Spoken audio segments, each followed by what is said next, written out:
The focus was drawn into the mirror.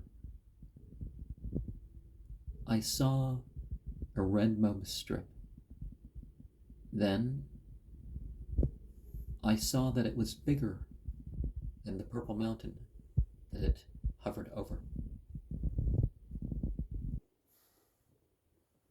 Pink filled the room, rather opaque in spots, but not a complete wash. I felt some light euphoria and warmness, and finally I saw shapes like the purple version of uranium, because it had that sort of glow to it. The sphere,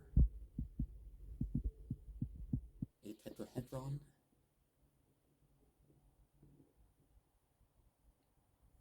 an icosahedron, a dodecahedron, an octahedron, and a cube.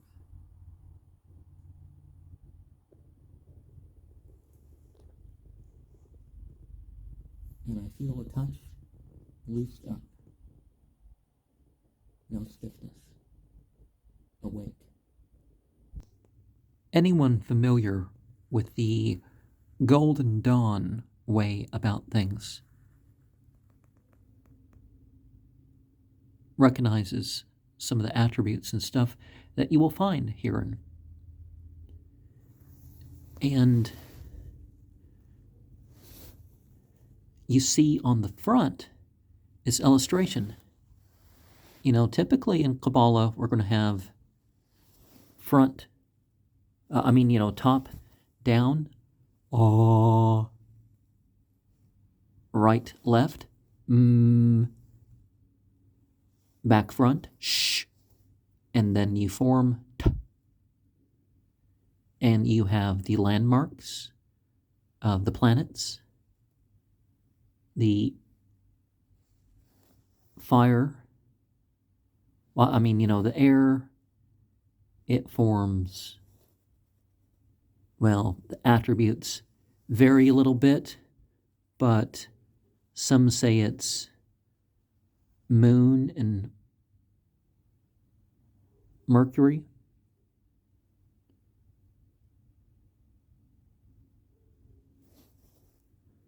Some say it's Mercury and Mars and whatever, but now some systems you'd have the sun in the middle, so you'd have the resh. So per, duck, and bug,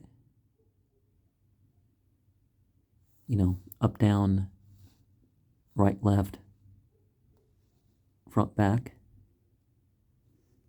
But some have the sun in the middle, some have Saturn in the middle. It all depends on the way you're working out the myth, right? And speaking of that, we have Frater Amag's Tree of Life. The letters are just, abbreviations like, the first letter of the name of the sphere. But we have the last letters like this, and the rest of them, ding, ding. Ding, ding. The paths are a little bit different than your typical thing.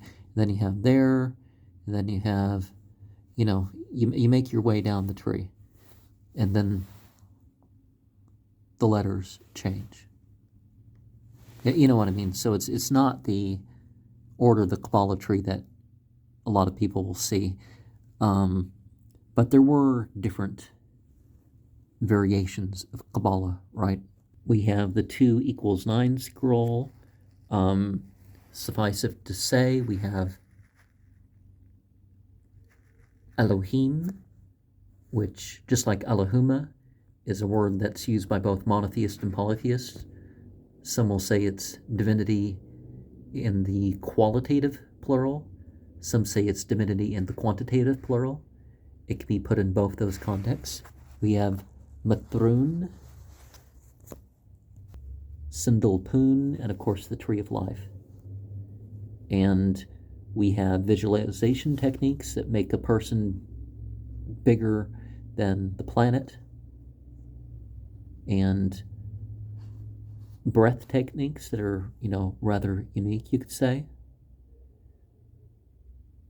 We have different ways of drawing trees of life in Nor von Rosenroth's Kabbalah Denundata.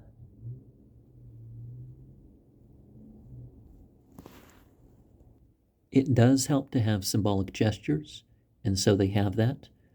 I like to think of a lot of this stuff in cosmological terms, because I don't feel like worshiping every spiritual being of any pantheon or whatever, right?